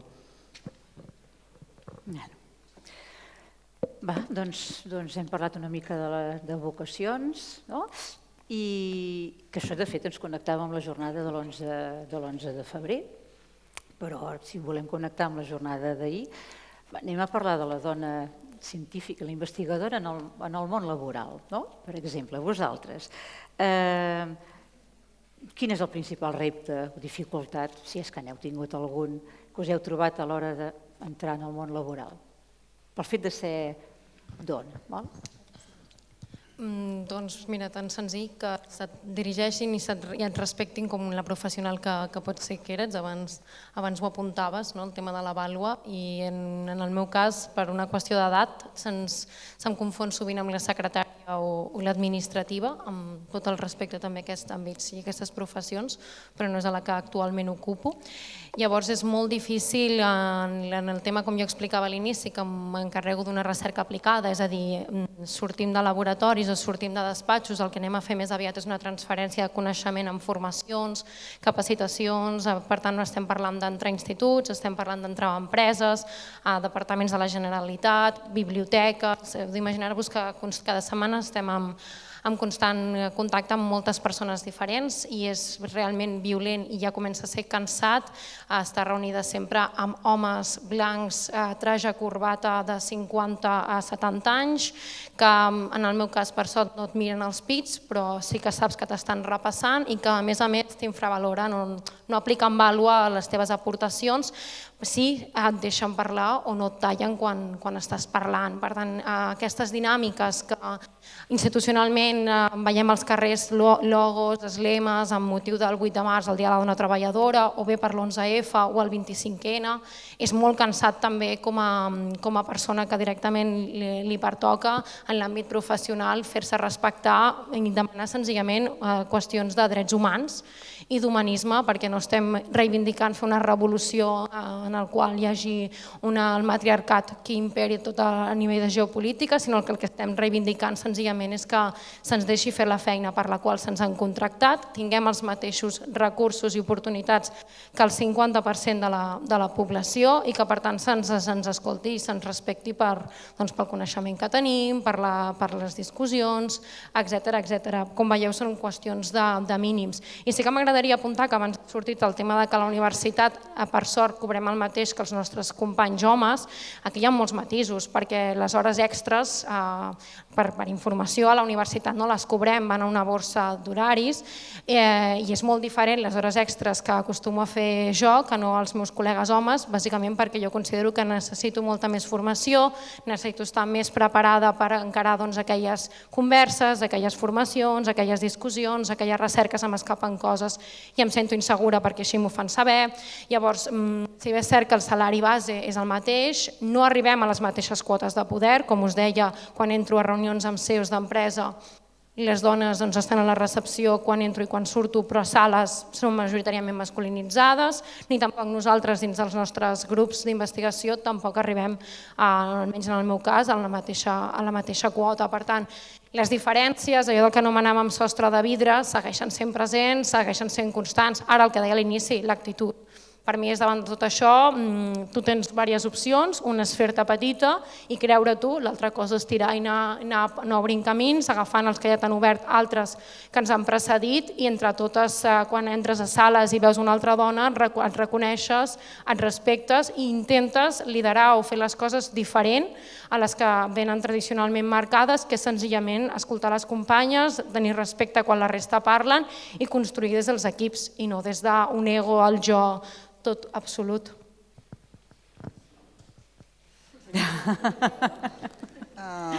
Sí, totalment d'acord, no sigui molt bé, totalment d'acord amb tu. Ai, la síndrome de la impostora, Ara us ho volia introduir una miqueta. Crec que el que ha explicat ella és que ve com lligat clarament a la síndrome de la impostora. La coneixeu, la síndrome de la impostora o de l'impostor? Dic impostora perquè l'associem lamentablement més a les noies que als nois, tot i que els nois també evidentment el poden tenir. Aquest pensament de que estem on estem no perquè ens ho mereixem, sinó perquè hem tingut sort. Per això, quan he parlat fa una estona, us he dit que jo estic on estic perquè he tingut sort, però també perquè m'ho mereixo. I això és un treball que estic fent dia a dia, perquè de síndrome de la impostora jo n'he tingut, o crec que potser encara en tinc, a diari. I és un treball que intento fer i dir-me a mi mateixa, tu has aconseguit el que has aconseguit perquè tu mereixes, perquè tu has treballat i perquè vals per fer-ho. Que la sort ha jugat un paper? Evidentment, a la vida sempre juga l'atzar, la sort un paper important, però és molt important que ens diguem cada dia que mereixem el lloc on estem. No sé si vosaltres també heu tingut d'aquesta síndrome maleïda, sí? Se li diu aquest nom, però no sé. Tradicionalment a vegades era falta d'autoestima, inseguretat, se li pot dir de moltes maneres. Ara té aquest nom així que està ben trobat. Però això també es pot aplicar amb un home, també un home pot tenir inseguretat, falta d'autoestima i pensar, ostres, també ve molt en caràcter això de la persona, i és el que diu ella, tu has de treballar. Bueno, sí, que passa que a vegades això que dius tu també us pot passar a vosaltres, de dir, bueno, sí, tinc sort, les circumstàncies, he tingut l'oportunitat, m'ha sortit m'he presentat a aquest lloc de treball i m'han seleccionat el que sigui, o he progressat o no, el que tu dius, molts entrebancs, però sempre tens la cosa aquesta a vegades de dir, bueno, altres persones tenen més dificultats que jo o el que sigui, no ho sé. És una cosa que també va una mica de caràcter, sembla que si dius jo valgo molt, jo també m'ho he currat i així sembla que ets una mica cregut, per contrarrestar el síndrome de l'impostor, sembla que a vegades has de demostrar més autoestima i així, a vegades segons com ets tu d'allò et sembla que ets com una mica massa presentuós o una mica cregut. No ho sé, és difícil això, és difícil, és una cosa més psicològica també, de relacions humanes, de comunicació. I això que has dit tu, perdona que no sé, Arlet, estic molt d'acord amb el que has dit tu i suposo que en el teu àmbit t'hi has trobat molt i per això també hem de transmetre amb els nois, no?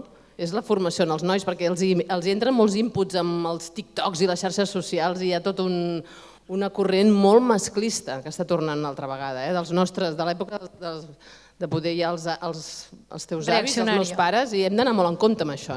És una corrent reaccionària d'extrema dreta. Exacte, hem de vigilar molt amb això. No, però com que estem en aquesta situació a nivell mundial, és una cosa a nivell mundial, és com un pèndol, va pujant i baixant, hem d'anar molt en compte això, que estem anant molt retrògrados una altra vegada i per això és important que els nois tinguem aquesta visió.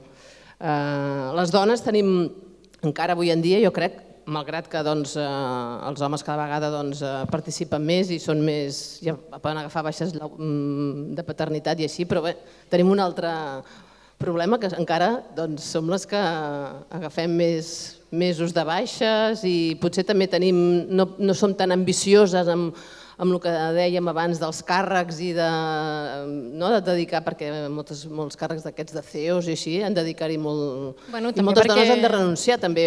Segurament coincidim i és que es veu molt diferent. És molt diferent. Jo crec que el que estàs dibuixant és el sistema patriarcat.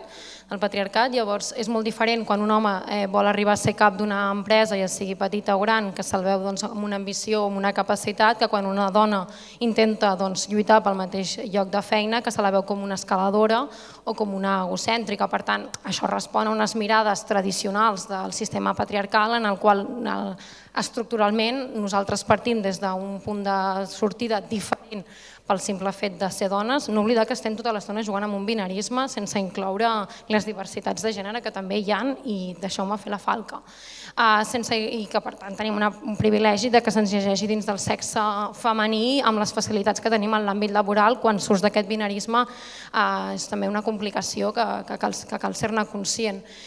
Llavors, clar, si et trobes en un sistema patriarcal en el qual tot et va de contres i a més et planteges, que tampoc és una obligació legal, ser mare amb tota la qüestió dels permisos, que si bé és cert a l'estat espanyol els permisos retributius, com ara apuntaves, segueixo amb el binarisme home-dona quan hi ha diversitats de parelles. S'han equiparat, però aquí al costat, a l'estat francès, per dada de coneixement, els homes, els que s'agafen el permís de paternitat, no tenen les 16 setmanes com correspon a les mares en aquest cas, sinó que senzillament tenen 10 dies.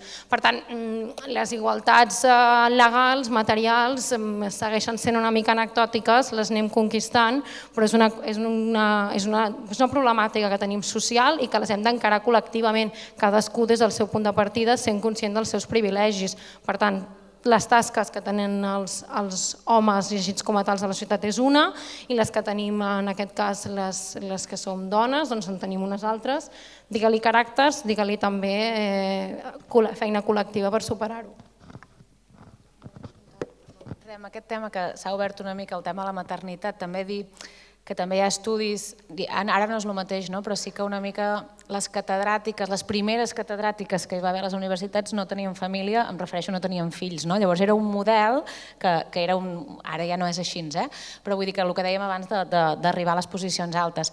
I en el meu cas en concret, una mica per aterrar també aquí com per explicar coses concretes, jo per exemple soc mare d'una filla de 7 anys i sí que és veritat que jo quan vaig ser mare era un moment laboral que jo necessitava o m'hagués anat, si el fet de la maternitat em va parar un moment una elecció fantàstica i no la canviaria per res del món, però el que vull dir és que a nivell científic tu necessites publicar, hi ha molta competència entre tots els teus companys, llavors és un moment vital a la vida, no tenia plaça fixa, ara et poses pares al moment, en aquell moment, llavors això t'implica moltes coses en realitat, perquè els teus companys que ara estàvem dient, homes que no han fet aquest peron o no han, potser arriben més fàcilment i al final estic aquí, tinc una plaça, fantàstic, però poder arriben abans simplement pel fet que no han fet aquest peron, que no han estat un temps sense publicar, en el cas de la recerca, no han estat posats a dintre de tot això, llavors això t'implica unes diferències que és a dintre de moltes altres, però també és un punt important que crec que cal i que ara, evidentment, amb els permisos s'estan canviant coses, però això continua sent-hi, llavors simplement apuntar-ho també que és un gran tema. A mi m'agradaria posar un bri d'esperança. No, esperança diem. Sí, un bri d'esperança. No, que és veritat, que el que us han dit és veritat, perquè jo també ho he viscut en pròpia pell, sobretot el tema de la maternitat, vull dir que és totalment d'acord.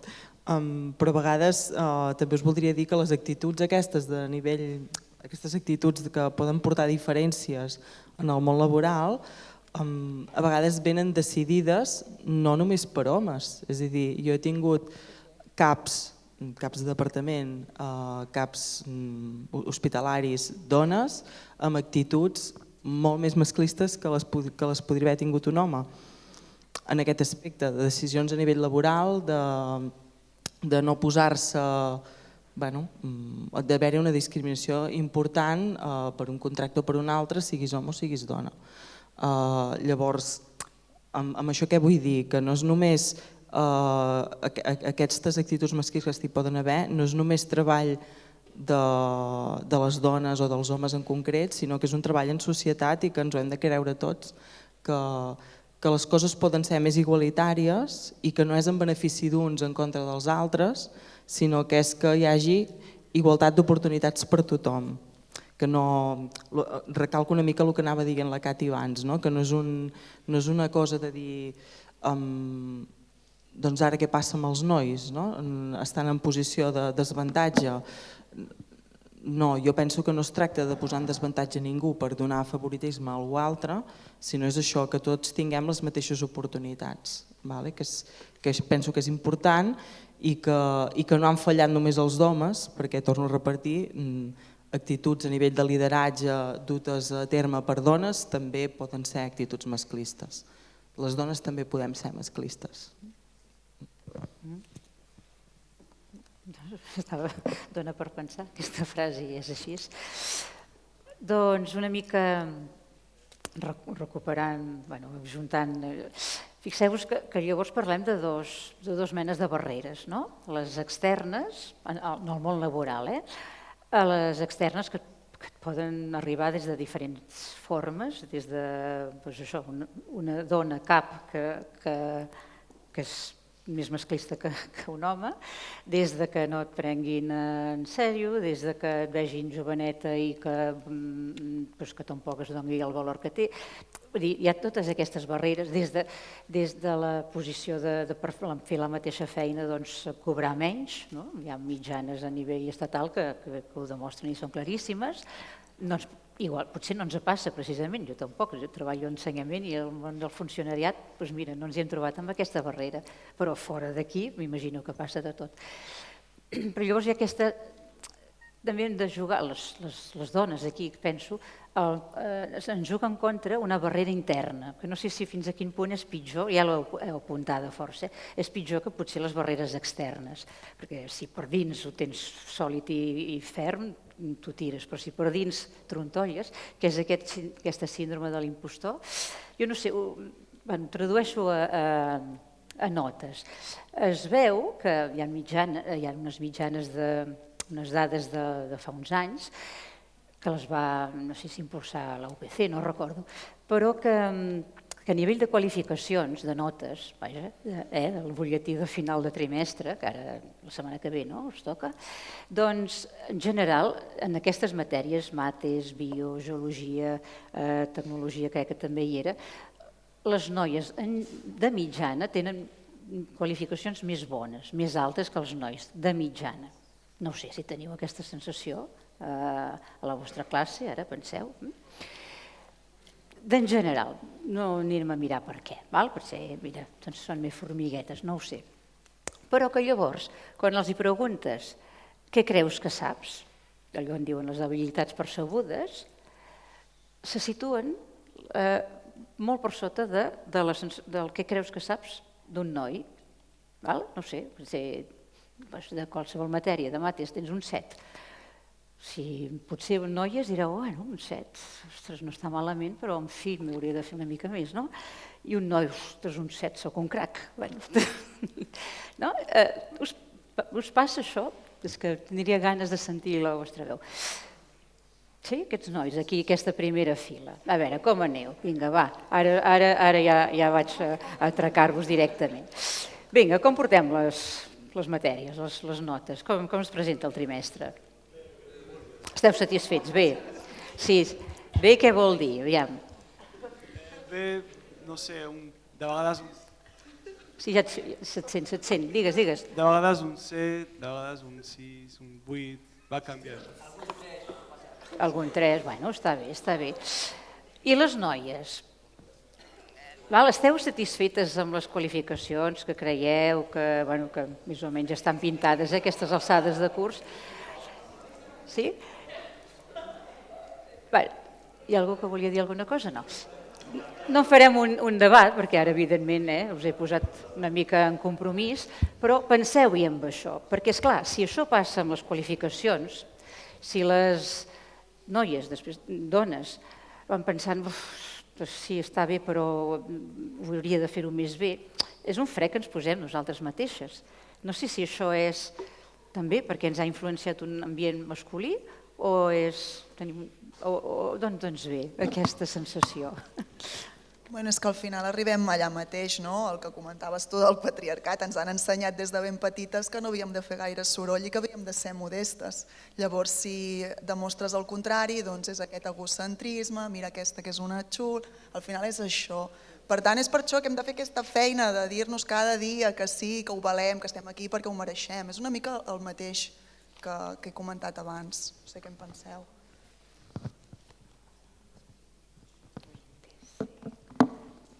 Sí, jo és que estic d'acord, no puc afegir més perquè al final és molt personal, que nosaltres ens ho hem de creure i hem d'estar molt conscients que és exactament així, que necessitem un punt, sempre hi ha les dones, necessitem aquest punt, no sé si és una qüestió d'autoestima, no sé què, que si sembla que vas allà, ja és el que diu, ets una xula, no sé què, i llavors sempre... Sí, feminista, ja et diran coses, no? Llavors és com no fer soroll, estar allà, llavors quan realment tens una posició, has aconseguit una cosa, doncs hem de fer un esforç per dir és que estic aquí perquè realment ho mereixo. I un altre dia, ni s'ho plantejaria, no? Potser llavors a vegades és més d'actitud, i sí, és veritat, és una cosa que ja ens ve donat de... Perquè llavors a la feina en general, o les vostres o les de les persones, de les dones del vostre entorn, es masculinitzen els papers? Vull dir, no sé, un dia sentia, ara que hi ha molt de... que el futbol femení té molt d'èxit i se'n parla i es retransmet, això també és un altre meló que podríem obrir, però un altre dia. Sentia una periodista que em parlava, que retransmetia i parlava d'un partit, però d'una manera que em semblava, si no hagués estat per la veu, que era un home. Llavors vaig pensar, el que ens queda és entrar en el món laboral, diguéssim, però actuant com a homes. Us hi heu trobat amb això? Passa? Sí, és el que us comentava abans, és a dir, aquestes actituds jo penso que no ajuden i penso que tu, si has de viure amb aquesta màscara i fer el paper d'una altra persona, no sé si et surt gaire a compte. Això és molt esgotador, és a dir, tu has de ser com ets, al final, i qui no li agradi que no miri. I això jo penso que aplica per tothom. I són coses diferents, perquè crec que les aptituds que es valoren són diferents. Les dones, una mica deia d'abans, com els equips, com aquesta com aquesta interseccionalitat, moltes altres coses que potser no es tenen tant en compte, el que als homes és més dirigit. Llavors són punts de vista o maneres de liderar els grups i del lideratge diferent. Llavors aquestes mirades també les hem d'anar incorporant tots nosaltres, amb els nostres equips, amb la manera com parlem. I res, un apunt, ara que deies això del futbol, res, només un apunt molt, no vull entrar en el tema, però simplement només dir que sí que amb l'esport hi ha hagut un canvi, llavors de cop i volta s'ha donat un valor i aquestes dones que ara, per exemple, en el cas del futbol, que tothom està com molt sensibilitzat, però també al final són referents que han fet que ara moltíssimes nenes estiguin jugant a futbol. Llavors és una mica el que estem avui nosaltres aquí, estem aquí com a referents perquè vegin que també és possible. Llavors necessites tenir aquesta visió de dir que també hi són, que tu també ho pots fer, i com ha passat ara en aquest cas en el futbol femení o en el bàsquet femení o en molts altres esports que s'ha pogut projectar i llavors les nenes i les dones poden veure que poden realment omplir poden arribar allà, perquè el referent és molt important, tenir aquests referents com a aquesta visió, que és una mica el que hem estat parlant ja durant tot el... Sí, mira, digues, Sílvia.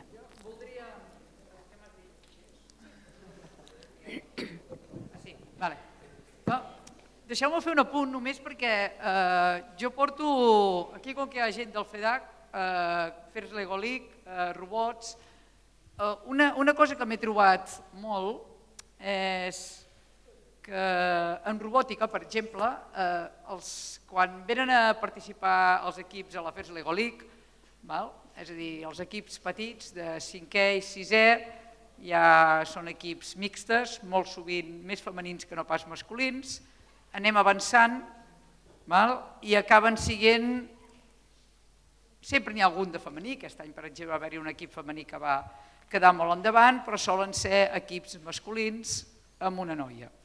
Que en aquests moments no recordo si és que demanem que siguin mixtes, però divendres que vàrem fer la Lliga de Debat, es demana que els equips que participen d'ESO siguin mixtes. Per tant, hi ha d'haver-hi tants de nois com tantes noies. I això és una mica el que ens trobem nosaltres en el dia a dia. A veure, quan feu equips a classe, feu grups i heu de fer treballs, us demanen que sigueu tants nois com noies? Us deixen llibertat. I els feu mixtes? I no hi heu pensat que potser perdeu moltes sensibilitats, que és una mica el que han estat dient tota aquesta... Oh, i tant, provo un dia, provo. I ara aquí és on volia posar un apunt. Sabeu que vosaltres a classe encara no us ho demanen, que feu equips mixtes, que hi hagi tants de nois com de noies en un mateix equip per tal de poder tenir aquestes diferents sensibilitats. Però a la recerca, i depèn d'on, sí que ens demanen que en els equips d'investigadors i investigadores siguem mixtes. I jo ara vaig a parlar del meu cas en concret, jo soc de l'àrea de química física, que som 9 professors, és a dir, 8 ells i jo. Què passa quan demanen que els equips, per avaluar el que sigui, siguin mixtes? Qui hi ha sempre? La Sílvia. Però hi soc per què? Perquè en el meu DNI posa dona. Esclar, ja hi tornem al síndrome de l'impostora. Què penseu vosaltres d'això? És a dir, en un grup de recerca on tots siguin nois i una noia, aquesta noia se sent bé per estar a tots els equips, o al revés, en un grup de recerca on tots siguin noies, se'ls demana que hi hagi el 50% de nois? Sí, que n'hem de posar tenir aquest de nois. apunt, perquè penséssim en aquests equips mixtes i si és obligatori o no. Tot vostre. Sí que és obligatori també. És a dir, en el nostre cas el problema el tenim això, en trobar nois, perquè tot l'àmbit de la cura hi ha pocs nois que s'hi dediquin. Però clar, tampoc és just, perquè és això. Ara estic pensant també a nivell universitari, quan hi ha places al departament, de la borsa de treball, del que sigui, i que també ha de ser equitatiu, 50-50, per exemple... en processos de selecció. En el nostre àmbit, clar, com que tenim molt pocs homes, quasi bé els homes, parlant malament, pringuen a totes les places. Perquè, clar, com que n'hi ha pocs, doncs és el mateix que li passa a la Sílvia, però en l'àmbit contrari. Sí, ara Sílvia, quan els has preguntat si fan equips,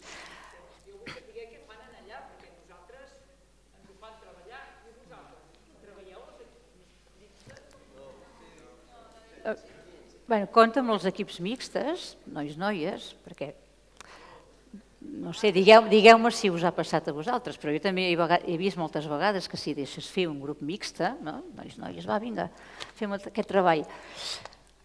Les noies sovint acaben fent de secretàries del grup. És a dir, soc la que té més bona lletra, llavors m'ho apunto, soc més rigorosa, m'ho apunto tot. Us passa això? Us ha passat? O bé que a veure, estem estirant de tòpics i fent mitjanes, com sempre, però sovint, i no crec ni que siguin els nois, potser que li diguin a aquella noia, tu apunta, crec que és un paper que s'autoadjudica. Us hi sentiu identificades amb això, identificats? O realment mai feu grups heterogenis? No m'ho crec. Vosaltres sempre aneu junts? Sí? Ho feu tots junts? A vegades. A vegades. Va, diguem un avantatge, sí, una cosa bona de fer grups de treballs amb noies. Sí, passa-li el micro. Espera't, posa.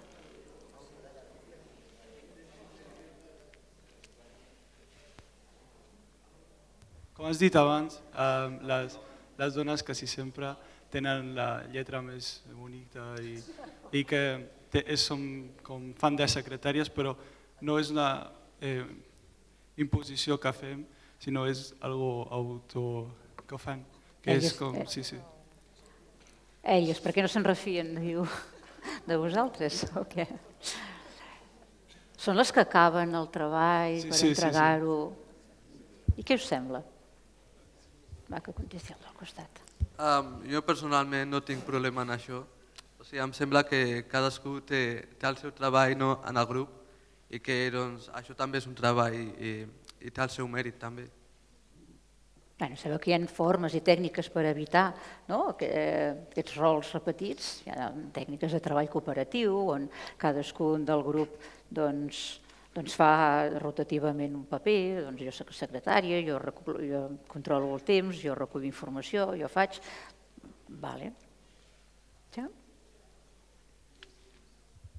Teníem una altra pregunta. Vale, molt bé.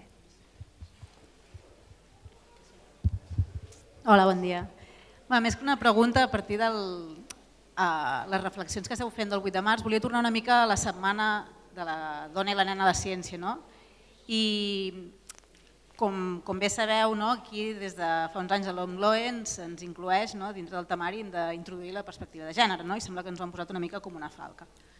Jo des de fa molts anys, ja també una mica per tema de militància, és una cosa que considero molt important, incloure la perspectiva de gènere a les meves matèries i aquí elles i ells ho tenen claríssim perquè estic tot el dia així una mica matxacant. Us volia preguntar en el sentit de l'efecte Matilde, que també els explico, i sempre parlo de l'efecte Matilde amb l'exemple conegut de la Rosalind Franklin. Jo parlo de la Rosalind Franklin, tothom coneix l'efecte Matilde, que és aquell del menysteniment de les dones en aquells descobriments científics.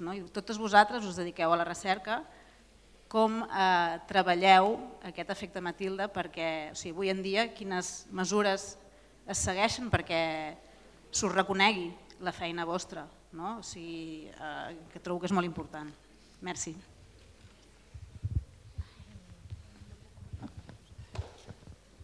Bé, relacionat amb l'efecte Matilde en les publicacions científiques en general, no sé si a totes les revistes científiques, però a la gran majoria de journals avui en dia sí que et fan posar els noms complets de les autories, noms i cognoms, perquè així visualitzes quin percentatge d'aquestes autories estan assignades a dones científiques.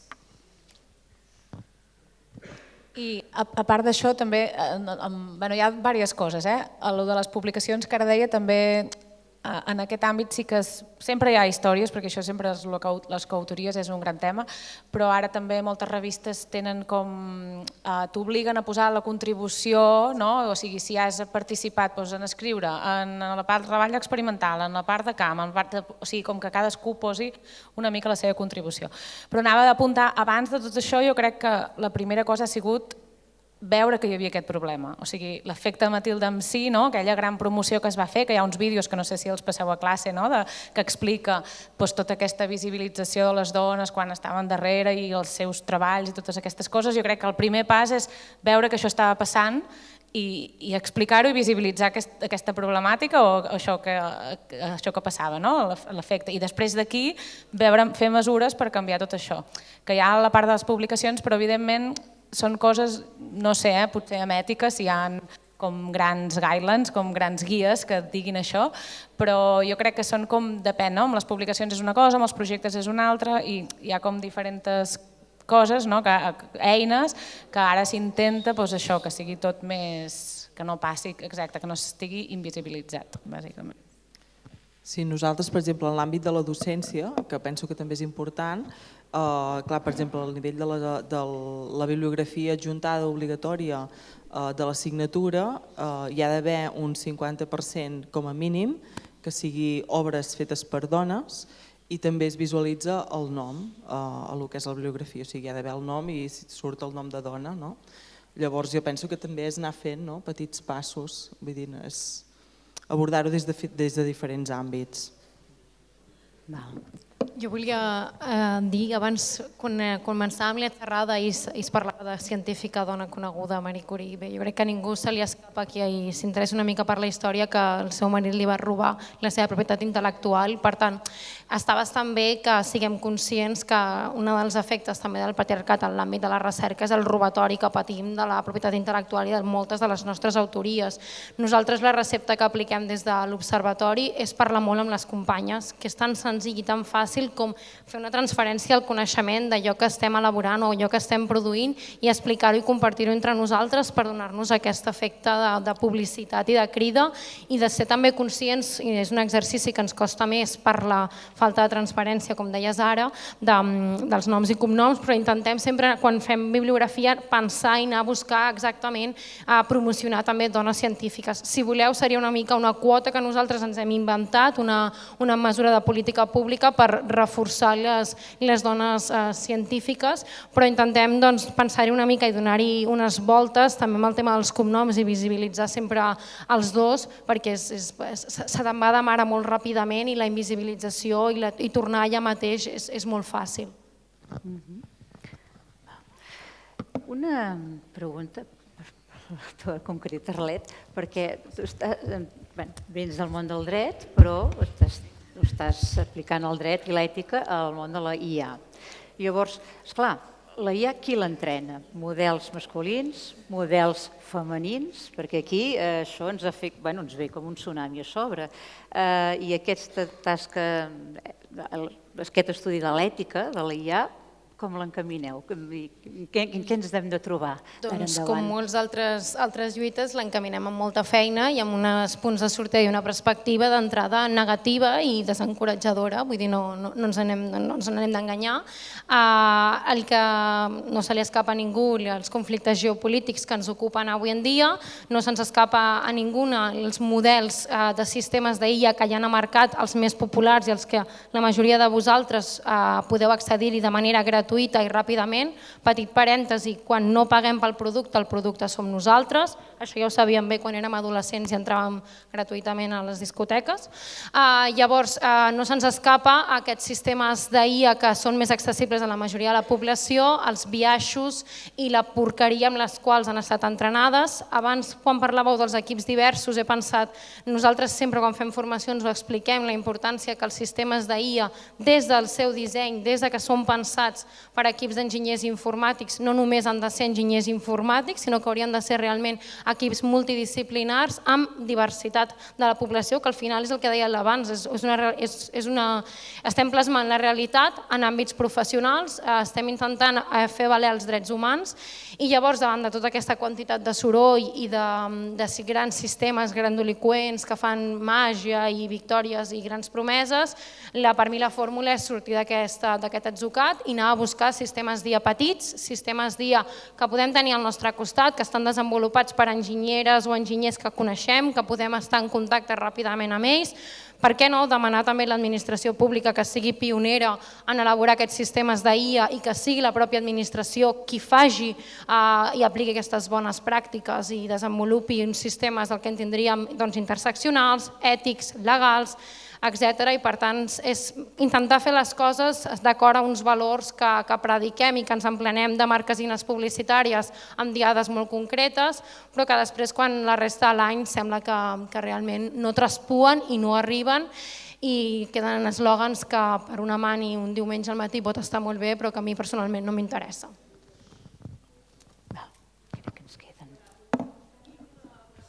Hola, tinc una cosa que volia portar de la conversa anterior, també pot ser aquesta.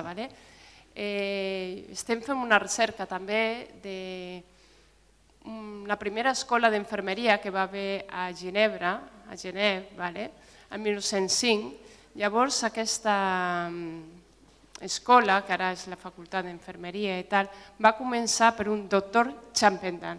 I sempre el doctor Champendan i tothom el coneixia D.R. Champendan.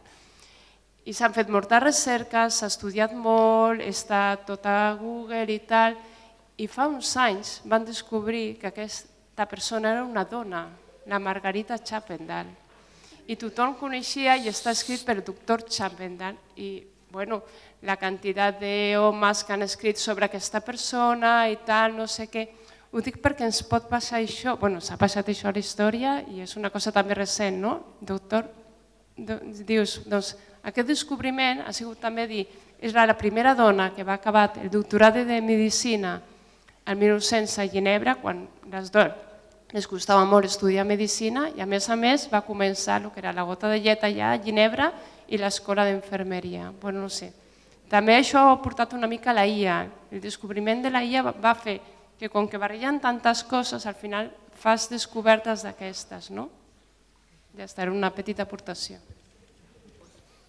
Quants casos hi haurà a la literatura d'inicials que tothom donava per fet que eren homes?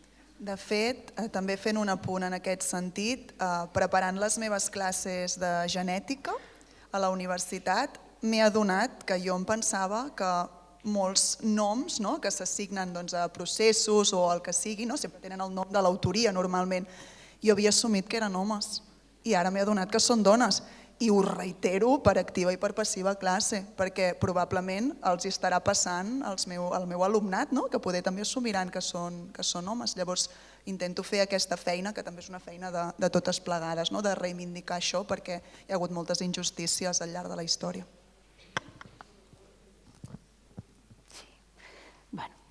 Crec que anem bé de temps per una mica tancar. Podríem estar xerrant moltes hores sobre molts aspectes que queden aquí, que no es poden tractar tots. Podríem anar xerrant, no tant com vosaltres, però és broma. Llavors, una miqueta, suposo que el resum és, recopilant des del principi, les vocacions s'han d'alimentar, s'han de provocar, s'han de fer que, si no la tens, tasta totes les olles que puguis fins que trobis alguna cosa que et motiva prou com per dedicar-t'hi. Per tant, s'ha de treballar per tenir vocació, també, poques vegades ben feta. A nivell laboral, hem vist una pinzelladeta a la punta de l'iceberg sobre un munt de coses que passen a nivell intern, que a vegades ens costa fins i tot detectar-les a nosaltres, perquè venim, com tots, com la societat, amb el cervell entrenat d'alguna manera.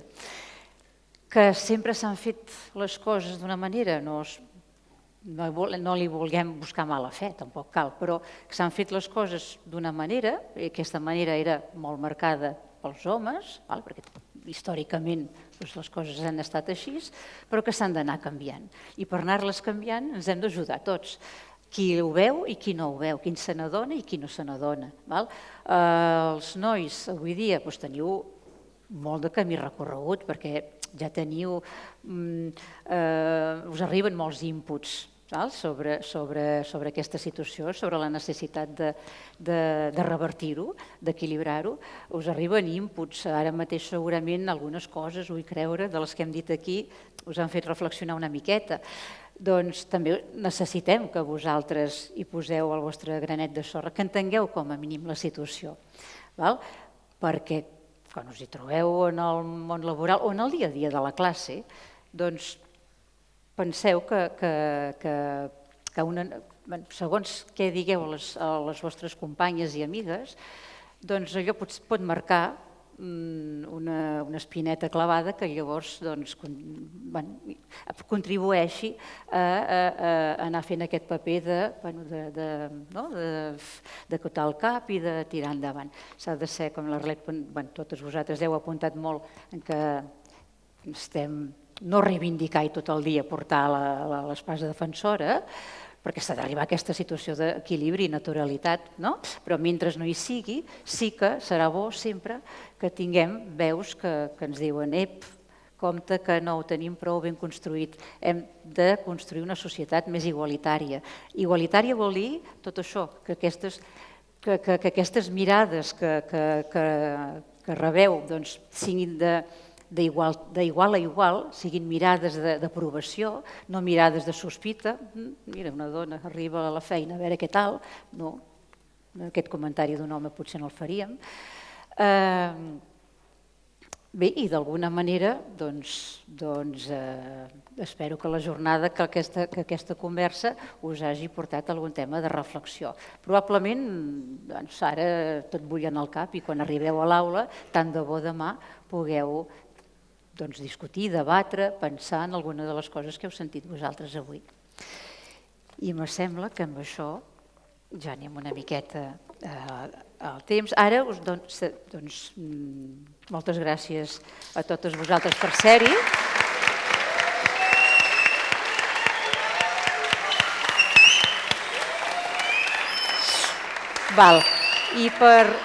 I per tancar la jornada vindrà ara la Dolors Berga, que és vicerectora de la universitat. Ens quedem aquí. Doncs moltes gràcies, Dolors. Sí. Hola. Hola. No sé si se sent. Sí, no? Crec que sí que se sent. A veure, em toca a mi fer el tancament institucional de l'acte, d'acord? Seré molt breu.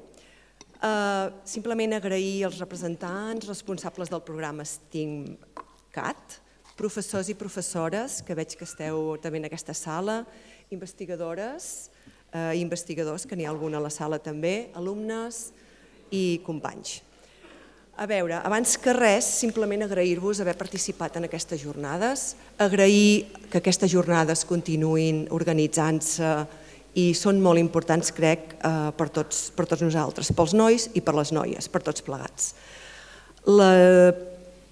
És més important per avui, per tots vosaltres, crec que han estat les intervencions de les investigadores que ens han explicat quina era la seva sensació, quina era la seva sensació en les seves feines al dia a dia, com han arribat a estar on estan com a investigadores, que és un repte important a les seves vides i que possiblement us poden ajudar a vosaltres a l'hora de prendre decisions que aviat us vindran, però que veieu que, de fet, potser no són tan crucials i que us ho heu d'agafar sobretot amb tranquil·litat i amb ganes.